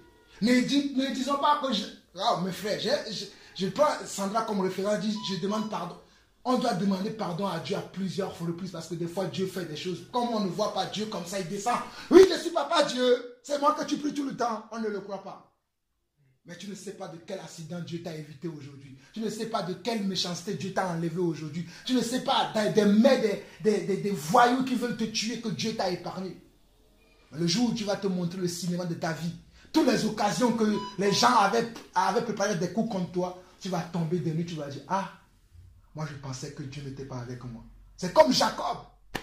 Jacob était là en train de fuir. Il va dormir sur un terrain. Et lorsqu'il dort sur le terrain, il voit une échelle qui descend du ciel jusqu'à lui. Et lui, il monte, il va parler à Dieu. Et quand il va se réveiller, il va dire quoi? Je ne savais pas que Dieu était ici. Alors que quand il fuyait, il pensait que Dieu n'était pas avec lui. Mais lorsqu'il va voir cette vision-là, et qu'il va se retrouver avec Dieu, lorsqu'il va se réveiller, il va dire, ah, je ne savais pas que Dieu était ici. Il va faire une pierre. Il va mettre là-bas Bethel, le lieu où il a rencontré Dieu. Dieu est avec nous, mes frères. Mais quoi? Il y a des choses, je ne peux pas vous dire, parce que c'est des choses qu'il faut le vivre. C'est pour ça. Je sais tellement que Dieu est avec moi, même si mon compte est à moins 50 000 €, Dieu est avec moi. Même si je suis le misérable, mes habits sont déchirés, Dieu est avec moi, mes frères. Parce que je sais de quoi je parle, je connais Dieu. Je ne l'ai jamais vu, mais j'ai eu beaucoup d'expérience avec Dieu dans ma vie. Il y a eu des choses dans ma vie, on m'a dit, tu ne seras rien. Mais lorsque les gens me disent que je ne serai rien, c'est là où je vois Dieu, il me propulse un peu. Et les gens commencent à encore parler. Ah, regardez, regardez, Dieu est grand. Cherchons Dieu, donnons-lui le meilleur de nous-mêmes. Donnons-lui le meilleur de notre cœur, le meilleur de notre adoration. Dieu ne cherche pas les gens qui ont de belles voix. Non. Dieu cherche les gens qui veulent adorer avec leur cœur, qui veulent être sincères avec lui. Ah Seigneur, je me rends compte que je ne suis pas encore l'homme que je dis que je suis. Brise-moi encore. Enlève de mon cœur tout le chagrin que j'ai. Enlève de mon cœur la haine que j'ai envers mes frères. Enlève de mon cœur le manque d'amour que j'ai. Parle sérieusement avec Dieu. Seigneur, permets-moi de ne plus parler.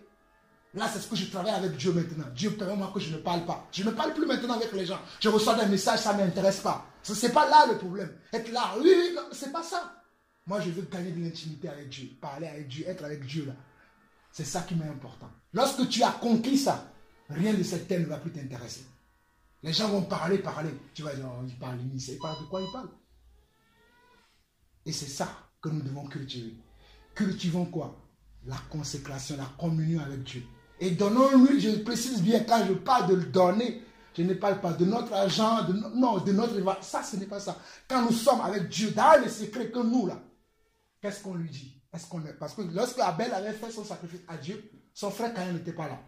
Lorsque Caïn aussi avait fait son sacrifice à Dieu, Abel n'était pas là. Mais la différence, c'est l'état de cœur que les deux avaient. C'est ça qui a touché Dieu. L'un a été favorable, l'autre a été défavorable. Donc lorsque nous allons partir tout à l'heure, chacun va continuer à adorer Dieu, à consacrer son temps à Dieu. Mais est-ce que ce sera un temps de qualité ou bien un temps de médiocrité? C'est là où les pensées ténébreuses aussi vont venir. Lorsqu'on n'est pas avec Dieu, avec les bonnes pensées, les pensées ténébreuses, Satan va utiliser ça pour nous mettre encore plus bas. Et là on va dire, oh, est-ce que je suis même sauvé? Mais pourtant tu es sauvé. Oh, est-ce que Dieu m'aime? Pourtant Dieu t'aime. Est-ce que Dieu est avec moi? Si Dieu est avec moi, pourquoi je n'arrive pas? Mais Joseph, Dieu était avec lui, mais il n'arrivait à rien. Il parlait, tout le monde était dégoûté de ce qu'il disait. Mais pourtant, il disait la vérité.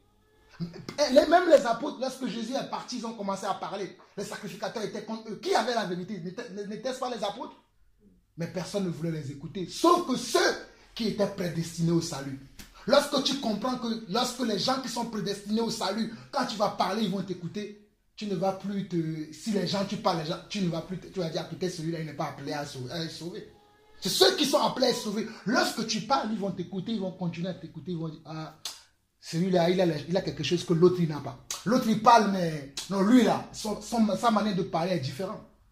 Je ne vous raconte pas des histoires. Là, on a vu ça dans le livre des Actes des Apôtres. La Bible dit que lorsque Paul parlait à certains endroits, certains étaient d'accord, ils le suivaient. D'autres le méprisaient. C'est la même chose avec nous jusqu'aujourd'hui. Mais pourquoi certains suivaient Paul? Parce que Paul lui-même déjà, avant de parler aux gens, il était en intimité avec Dieu. Il passait son temps à parler avec Dieu. Il passait son temps à chercher Dieu. Les apôtres, pareil. Quand Dieu a brisé l'apôtre Paul, il a dit, tu seras mon messager. Comment tu peux être un messager de quelqu'un? Tu ne vas pas aller chercher les messages chez lui. Tu es là, tu penses que le message va tomber comme ça. Il faut parler avec la personne. Qu'est-ce que tu veux que je dise à telle personne? Des fois, je fais ça. Je parle avec les gens et dis, Seigneur, qu'est-ce que tu veux que je dise? Par exemple, ce que je fais aujourd'hui, je ne l'ai pas préparé. J'ai demandé au Seigneur, qu'est-ce que je dois dire aujourd'hui? Il m'a dit, laisse l'histoire de l'église, tu vas parler de ça. L'histoire de l'église, tu reviendras sur ça. Tu vas parler de ça, vous allez prier. Même quand tu m'as eu hier, je t'avais dit qu'aujourd'hui, avant de commencer à parler, on va beaucoup prier. Et après, on va partager un peu. C'est Dieu qui m'a dit. Je ne suis pas quelqu'un qui voulait faire. On parle de l'église, il faut continuer. Non, j'écoute Dieu. Ce qu'il veut, je dis. Parce que c'est lui qui connaît l'état de chacun d'entre nous. C'est ce que chacun d'entre nous a besoin d'avoir. En tout cas, mes frères, que ce passage que nous venons de lire là, que donnons... Ah, merci Seigneur. Merci Seigneur pour le passage que tu me donnes. Vous connaissez l'histoire de Samuel. Vous savez comment Samuel a eu. Je n'ai pas besoin de vous lire l'histoire. Vous connaissez comment Samuel a eu. C'était une dame qui était... Bon, Anne, qui avait son mari... Elkana, ils étaient deux femmes. Mais cette femme voulait un enfant. Anne voulait avoir un enfant. chaque année, il continue à toujours adorer le Seigneur. Malgré qu'il n'avait pas d'enfant, mais il continue toujours à adorer le Seigneur. Mais nous, est-ce qu'aujourd'hui, parce que nous voulons voir telle chose, je peux prendre l'exemple de Pierre-Yves, je ne suis pas en train de te pointer du doigt, tu veux la guérison. La guérison n'est pas encore là. Est-ce que tu vas continuer à continuer toujours à adorer le Seigneur malgré que la guérison n'est pas là? C'est ça ce qu'on appelle la persévérance et l'endurance. Cette femme, elle cherchait cet enfant. Elle ne le voyait pas. Mais chaque année, elle était toujours à Silo, devant le sacrificateur Élie, pour donner son offrande. Je peux prendre même l'exemple d'Abraham, notre père dans la foi. Il cherchait un enfant. Même sa femme lui a dit, prends ma servante. Mais Abraham avait dit à sa femme, lorsque sa femme lui disait, tu sais, il faut commencer à faire... Abraham a répondu à sa femme, je sais que Dieu m'a dit qu'il y aura un enfant qui descendra de moi-même, qui sera ma descendance. Est-ce que nous aussi nous serons capables? Lorsque les vents et marées seront contre nous, nous allons dire quand même, j'ai un Dieu qui ne me laissera jamais comme ça. S'il me laisse comme ça, c'est point but. Mais s'il est là avec moi, soit il a une porte de sortie pour moi, soit s'il me laisse comme ça, c'est point but. C'est ce que Job disait. Lorsque Job était malade, ses amis sont venus. Ah, Job, tu es comme ça.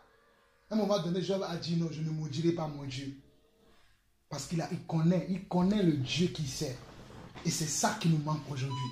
Connaître notre Dieu et connaître qui nous sommes. Beaucoup d'entre nous ne nous connaissons pas. On pense qu'on a la foi. Après, on se rend compte, ah, je n'ai pas la foi. Mais qu'est-ce qui fait que tu n'as pas la foi? C'est parce que tu ne communiques pas avec Dieu. Tu n'as pas de moment d'intimité. Quand tu es avec Dieu, tu mens. Ah oui, Seigneur, oui. Je t'aime hier, je ne t'ai pas prié, mais c'est parce que bon, il y a la soeur qui m'a appelé, on a beaucoup parlé. Dieu ne te demande même pas de prier tous les jours. Ce que Dieu te demande, c'est que ton cœur soit vrai. C'est la religion qui nous a donné ça, il faut prier tous les jours. Moi, quand j'étais dans la religion, on m'a dit, il faut prier tous les jours 1 heure de temps. Lorsque j'étais missionnaire, le pasteur qui nous a formés nous disait que on devait prier tous les jours 1 heure de temps. Et moi, je priais 3 heures par jour. Mais ça n'a rien changé de ma vie. Mais lorsque j'ai compris que, c'est que Dieu me demandait, ce n'est pas le nombre de temps de prière, le nombre d'heures de prière, mais ma qualité lorsque je viens devant lui, comment je me rabaisse devant lui, comment je lui montre mon état de cœur, c'est ça qui le retenait. Mais là, j'ai compris tout.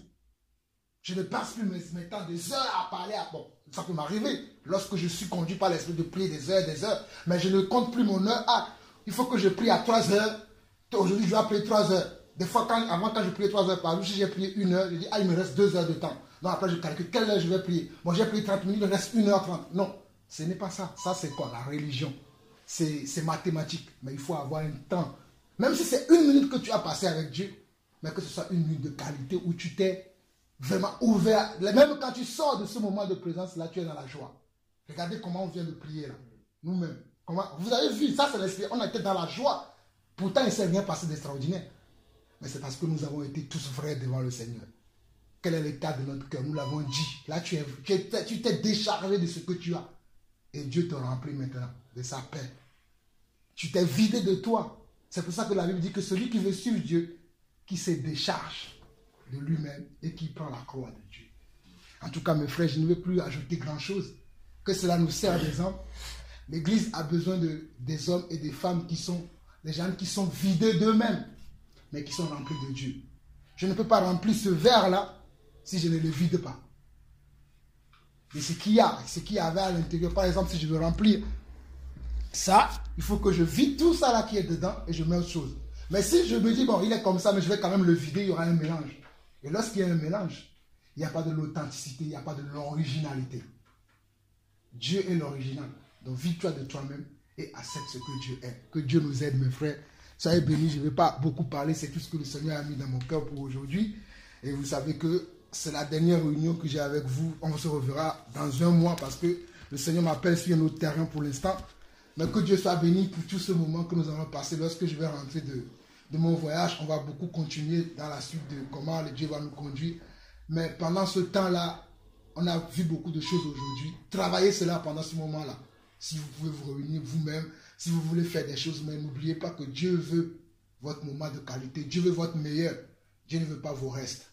Et lorsque vous êtes avec Dieu, écoutez Dieu. Et surtout, n'oubliez pas aussi qu'on a vu aujourd'hui qu'on doit prier pour l'Église, parce que l'Église, non seulement l'Église même n'est pas ce qu'elle doit être, mais le monde aussi a besoin de nous et de nos prières. Le monde a besoin de nous et le monde a besoin aussi de l'Église. Soyez bénis, on va prier. Après, si quelqu'un veut prier encore ou veut ajouter quelque chose, soyez, sentez-vous libre.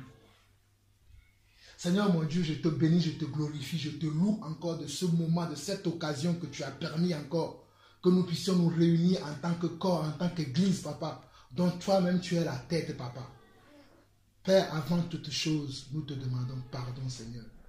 Seigneur, je joins mon pardon à ceux de mes frères et sœurs ici présents aujourd'hui. Nous avons beaucoup fait du mal à ton cœur. Nous t'avons beaucoup attristé, Seigneur Dieu, par nos manières de faire. Mais aujourd'hui, sincèrement, Seigneur Dieu, nous te demandons pardon, Seigneur. Car nous voyons que tu veux nous renouveler.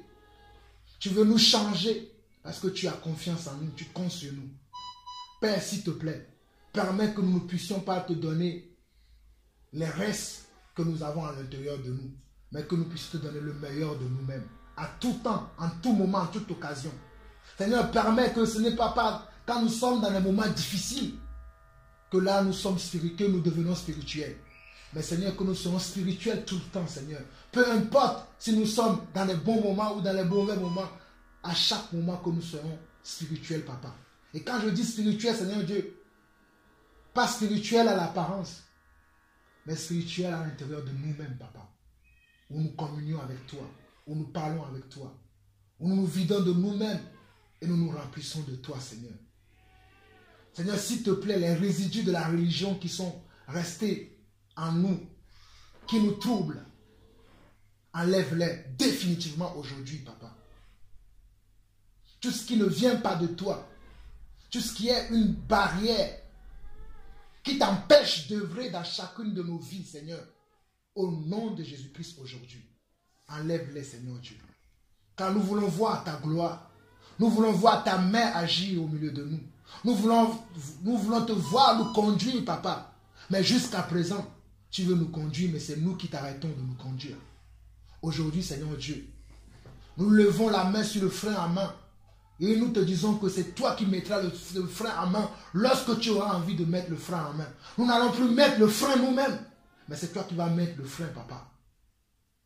Ô Père, délivre-nous, Seigneur Dieu, de la gueule de lion. Délivre-nous de la gueule des faux frères, des fausses sœurs. Délivre-nous, Seigneur Dieu, de ce qui cause des scandales dans le corps du Christ. Délivre-nous, Seigneur Dieu, de nos pensées, de la chair, nos pensées charnelles qui ne viennent pas de toi. Et permets que nous soyons toujours conduits par toi et par toi seul. Seigneur, brise en nous l'orgueil de la vie. Parce que Seigneur Dieu, nous avons encore de l'orgueil, même si nous disons que nous sommes humbles, il y a encore de l'orgueil en nous, Papa. Je reconnais, Seigneur, qu'il y a encore de l'orgueil en moi. Père, s'il te plaît, devant mes frères, libère-moi de tout orgueil, Papa. Libère-moi de toute connaissance de moi-même et remplis-moi de toi et de toi seul, Seigneur. C'est dans le nom de ton Fils, Seigneur Jésus-Christ, que j'ai ainsi prié. Amen. Amen. Amen.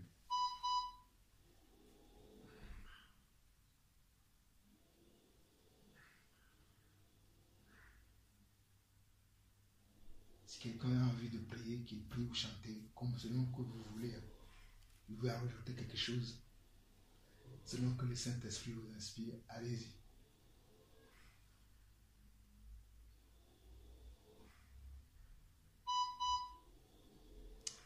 Merci Seigneur notre Dieu, merci pour ce moment de partage, ce moment d'adoration, ce moment de prière Seigneur Dieu, par lequel tu nous as conduits par le Saint-Esprit.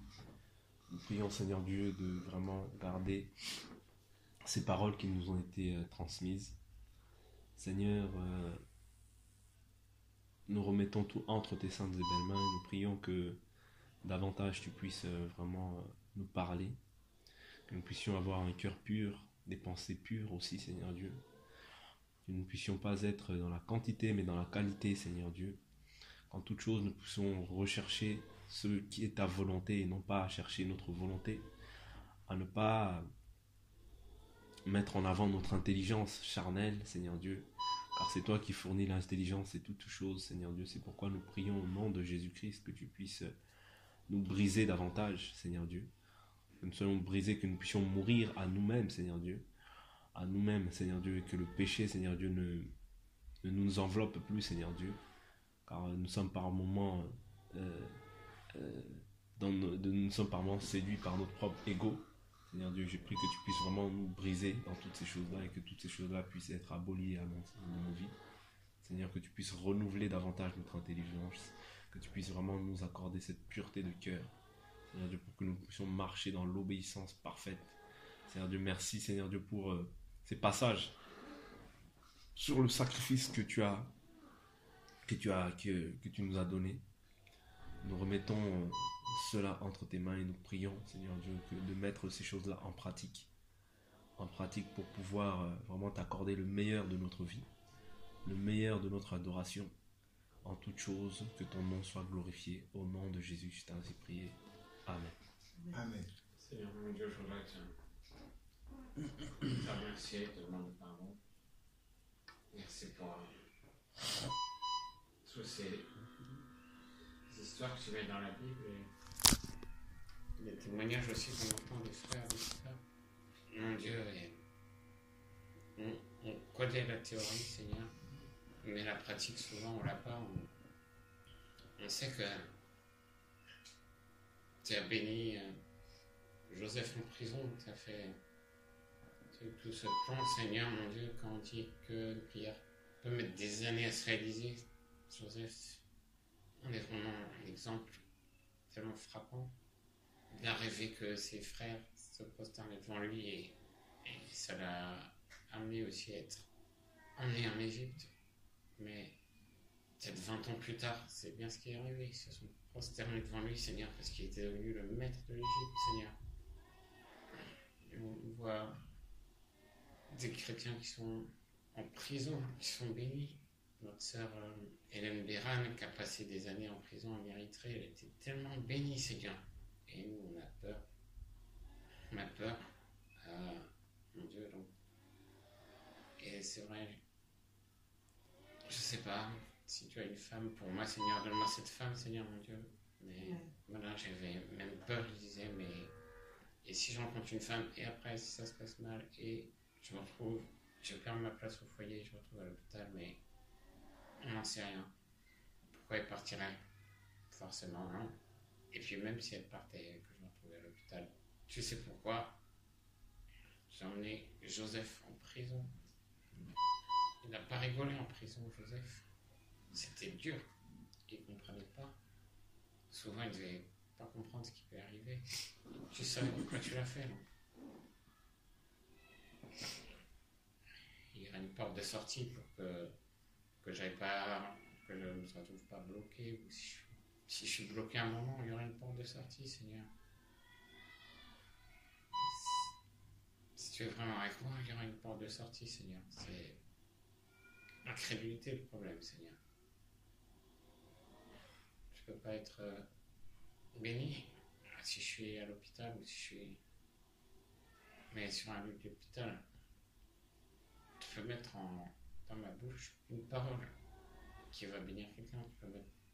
Tu n'as pas besoin de moi, mais un jour tu peux le prendre comme instrument et mettre un mot dans ma bouche, même sur un mot d'hôpital, et quelqu'un sera converti à travers ce que j'ai dit. C'est toi en moi. Moi je suis rien, c'est toi en moi, mais tu convertiras par ce mot que j'aurais dit sur celui d'hôpital. Alors, Seigneur mon Dieu, tu connais l'avenir, tu connais ce dont on a besoin. Peut-être qu'on se trompe si on dit Pierre-Yves a besoin d'une femme, mais peut-être que Pierre-Yves a besoin d'une femme. Là. Seigneur mon Dieu, fais-moi voir. Ouvre de mon intelligence, Seigneur. Et ce que mon cœur ouvre. Ma confiance en toi. Et que je sache un jour, je verrai ta gloire. Un jour, je verrai, un jour, nous verrons. Pourquoi tu nous as fait passer par toutes ces choses, tous ces moments. Et comme disait le frère Jean-Paul, tu nous montreras aussi peut-être de combien de périls tu nous as délivrés, Seigneur. Alors, bénis encore tout à chacun. Conduis-nous, Patrick et moi, sur la route du retour et conduis la famille Lawson à Lomé, Seigneur.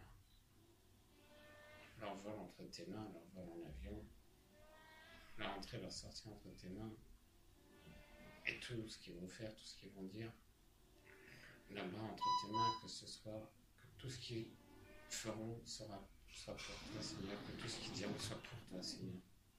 Ainsi je t'ai prié dans le nom de ton Fils Jésus-Christ. Amen. Amen. Amen. Éternel Père Tout-Puissant, nous te remercions pour ce magnifique culte que tu nous as donné la grâce de pouvoir avoir encore aujourd'hui.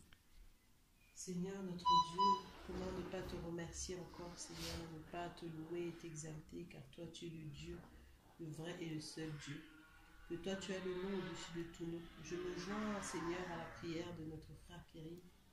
Seigneur, je te demande de l'aider, Seigneur, dans tous ces tourments et plus particulièrement, Seigneur, de lui donner aussi une côte semblable à la sienne, Seigneur, une femme qui puisse être avec lui sur le chemin, Seigneur, sur le chemin que toi tu nous demandes de suivre. Donne-lui la grâce de pouvoir rencontrer une personne, Seigneur, une femme qui puisse l'aider, Seigneur, et qui puisse aussi l'accompagner, Seigneur. Une femme aussi, surtout, Seigneur, qui te craigne, Seigneur, et qui veuille aussi, Seigneur, être avec Pierre-Yves, Seigneur. Nous te remercions pour tout cela. Permets-nous, Seigneur, de pouvoir garder ta parole, Seigneur. Permets-nous surtout de la mettre en pratique, Seigneur. C'est au nom de Jésus-Christ que nous t'avons prié. Amen. Amen. Amen. Ouah.